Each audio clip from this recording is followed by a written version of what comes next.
Hello everyone and welcome back. I am Atrey and I'm going to talk about a lot of skills including communication. The last time I went live, I was sharing the screen with Arya and we spoke about public speaking secrets. As you can see, I've actually invested a little in some equipment so the video quality should be better for all of you. And today we are going to talk about how you evaluate your proficiency in the language that you're speaking in. So it honestly does not matter that much if you're speaking in English or Hindi or any other language, but it is important to understand how proficient you are in that language while communicating with your audience. So we are going to talk about something that is known as the Common European Framework of Reference, or the CEFR. The CEFR is an international standard guideline which enables you to evaluate your proficiency in any language. Okay? There are 5 parameters that are used to evaluate your language skills, and I am going to give you a very brief introduction about all these 5 parameters so that you know what it is about. Moving forward in the upcoming videos, we shall also be exploring each parameter in detail, and I would also be sharing a downloadable evaluation sheet, for lack of a better term, which will enable you to figure out how well you are scoring on that parameter. Sounds exciting? Trust me, this will really help you to understand where you are in terms of your communication language. So let's dive right in. The first parameter that we are going to talk about is pronunciation and clarity. Now, when we go ahead and speak to our audience, we should keep in mind that we might have a mixed group of audiences. We might have people from, who have different first languages, and we need to ensure that we speak and pronounce the words in a very clear manner. So I will give you a couple of examples using English as the benchmark, because there is another video in which I spoke about the importance of communicating fluently in English. So the first parameter, which is pronunciation, specifically when talking about English, there are 3 components to pronunciation. So we know what consonants and vowels are, right? I had spoken about English being a non-phonetic language in the past in one of my other videos, and because it is non-phonetic, you need to understand the concept of phonetics or the English sounds separately. So there are 2 kinds of sounds in English. One is a consonant sound, which is different from a consonant letter. The other one is a vowel sound, which is again different from a vowel letter. We will talk about sounds in detail in another video, but since we are talking about pronunciation, I will give you examples of how one can go wrong in terms of consonant sounds and vowel sounds while pronouncing a word. Let's take an example of the word pleasure, for example. Have you heard this word being mispronounced? Have you heard people pronouncing the word as pleasure or pleasure or pleasure maybe? If you observe, the sound that is being mispronounced is actually the j sound, which again is one of the toughest sounds in English because it does not exist in the native Indian languages. So if you are replacing the original sound in the word with any other sound, then it becomes a sound error. And since the sound is a consonant sound, the error becomes a consonant sound error. Okay, let me give you another example of a consonant sound error. Let's take an example of the word or the name David.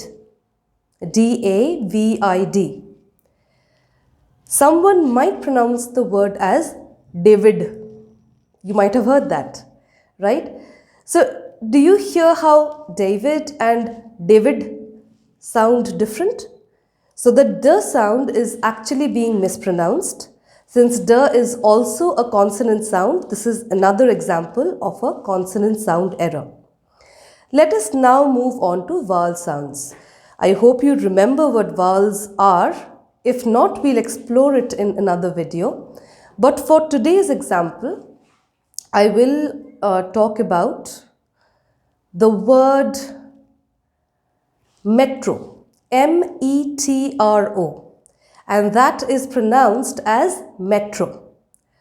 In North India, so I've worked and stayed in Delhi for a long time, you might hear, people pronouncing the word as matro, right? So metro becomes matro, right? So the E sound, which is a vowel sound, is being mispronounced as A.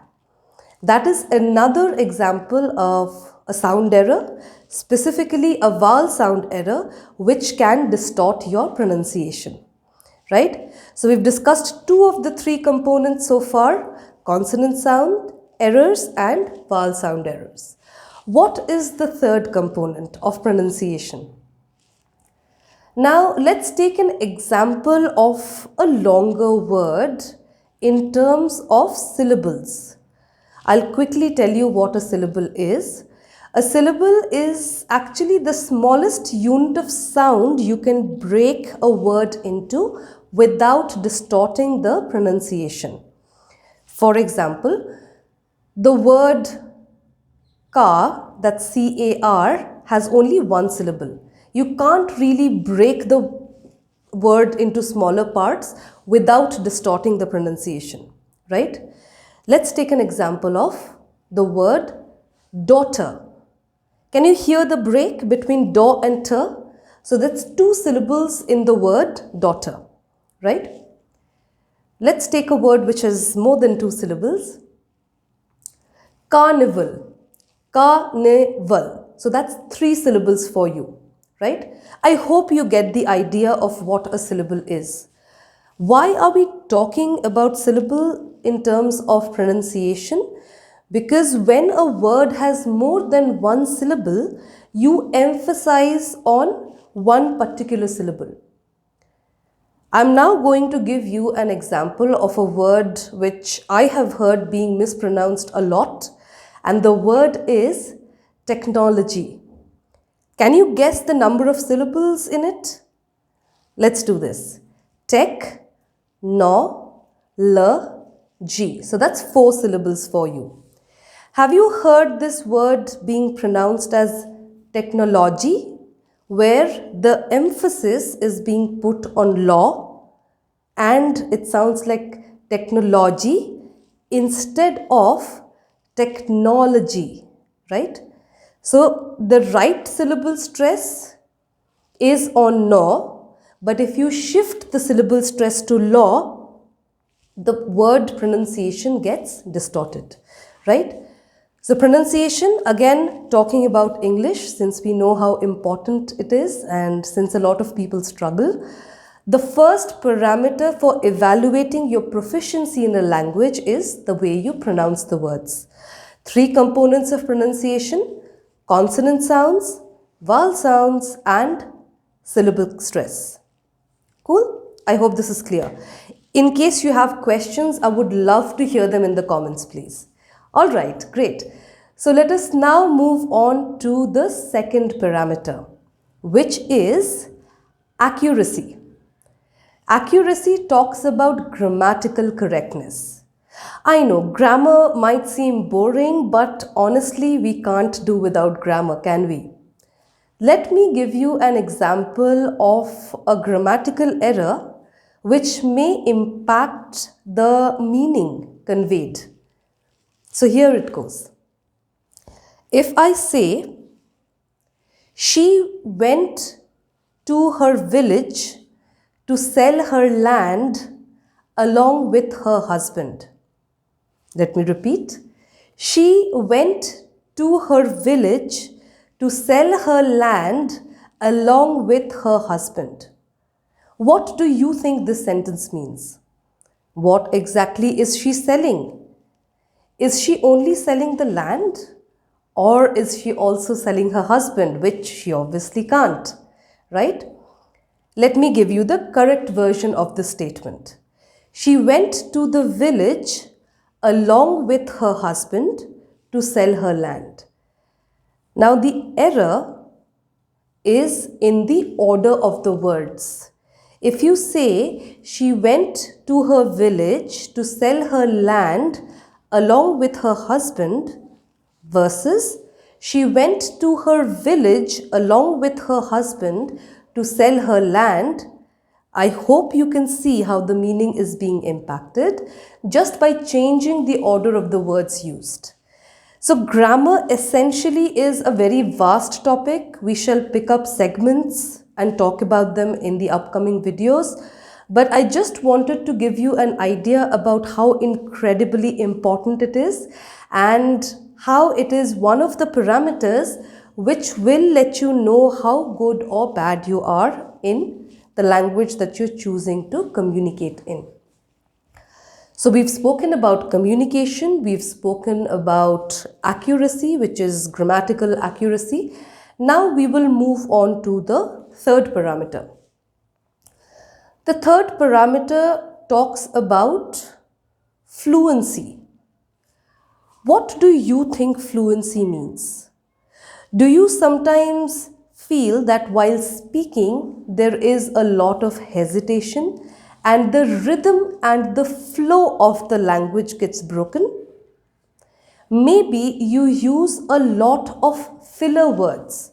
For example, hi, my name is Atrey and I am actually making a video on the Sefer sheet. Do you see this? Do you see the choppiness and how the sentence is getting broken up into pieces in a rhythm that is not very pleasant to listen to? This, my friends, is what fluency talks about, right? This is the third parameter. Yes, this is the third parameter and we are left with two more. So we've spoken about pronunciation, we've spoken about accuracy, which is grammar, and we have spoken about fluency. Now let's move on to the fourth parameter, which is equally important, and that is known as range. Not a shooting range. What do you think range means? When you communicate in any language, your level of expertise would depend on how many words you know in that language. Now, certain words are more frequently used than the others. So obviously there are certain words which you should learn first. However, have you ever gotten stuck while speaking when you are not able to recollect the right word to use, and maybe you also end up using fillers and another word which probably does not convey the same meaning? Let me give you an example. So this is an example that I came across while working closely with some students from the south of the country, south of India. And I asked them about the process of making tea. So they described everything beautifully till it was time to actually pour the tea in the cup and serve it. Do any of you know the word that is used to denote removing the tea leaves from the liquid beverage before serving? What is the process or what is the word that is used? Some students said sieve, that's S-I-E-V-E, which is not really the right word. And some people did not really know the right word to use or they had no clue. I'll let you know the answer. The right word is strain, S-T-R-A-I-N. So what is the difference between straining and sieving? Straining removes solid particles from a liquid and sieving removes bigger particles from a powdered solid. So you sieve atta or powdered wheat and you strain tea. Now, if you're talking to somebody, if you're having a conversation and you do not know the word strain, do you think you will be able to communicate effectively? My trainees and my students would just serve the tea with the tea leaves in them, which I'm sure would not be that enjoyable, right? So the fourth component is range. Okay? Little bit of homework for you, since I also love cooking. I will give you a couple of terms in Hindi and I would love for you to write down their English words, their English translations without using Google Translator, please, and type it in the comments. First word, haldi. Second word, dalchini. Third word, chimta. Fourth word, belan. Fifth word, hing. And that's all, right? So if you can get all those 5 words right, I would love to hear from you. Please type it in the comments.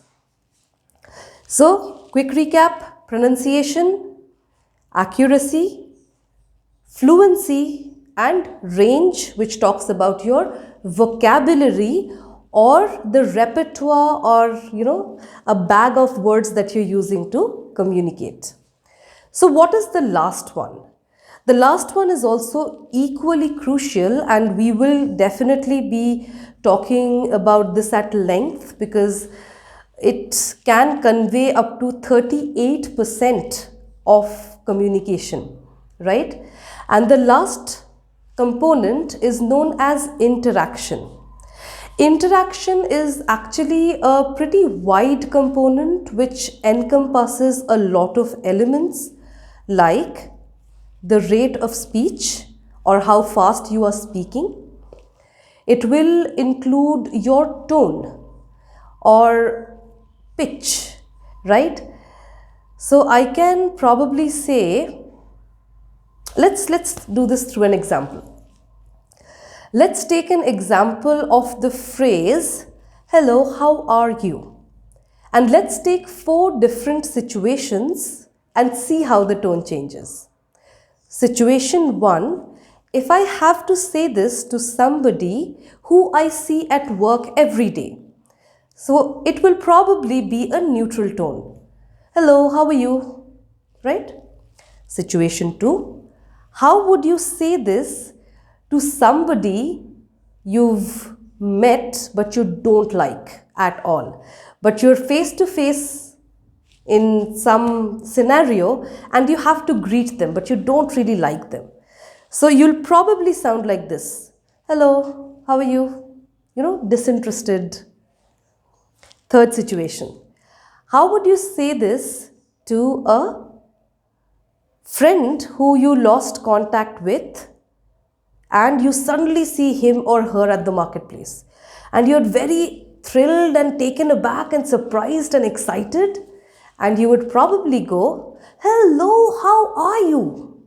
Right? Fourth situation, how would you say this to a 6-month-old baby? You know how we use that baby voice when we talk to little ones? You would probably go, hello, how are you?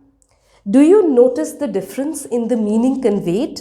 Do you notice the difference in the tone? Intonation or tone is again a very important component of how you interact. And let me tell you, my friends, if there is no intonation or inflection while you speak, your audience might go to sleep. Let me give you an example. Hi, my name is Atrey and I am a communication trainer. I am here to talk about the Sefer sheet and there are 5 parameters. I hope You did not fall asleep already. That did not sound interesting at all, did it? So, intonation, rate of speech, and there are some other components of interaction as well, like the content, whether it is engaging or not, and some other factors that we'll talk about when we discuss this in detail. So, I want you to go back today and think about how you would evaluate your proficiency on these 5 parameters, and please come back when we talk about these parameters. Get the downloadable sheet which I will put in the description and evaluate yourself. I'll repeat the parameters for you: pronunciation, accuracy, fluency, range or vocabulary, and interaction. So these 5 parameters will be discussed in detail in the upcoming days. Please evaluate where you stand, and then we'll talk about how you can upgrade yourself to the next level. So through awareness actually comes growth and change. Do let me know whether you found this video useful or not, and I would love to hear from you on any other topics that you think I should talk about, anything that would add a lot of value to you. And please share this video with anybody you think needs it. Do not forget to hit the subscribe and the like button. So this is Atrey signing off, and I will be back shortly with more descriptive videos about these 5 parameters. Thanks again. Take care. Bye-bye.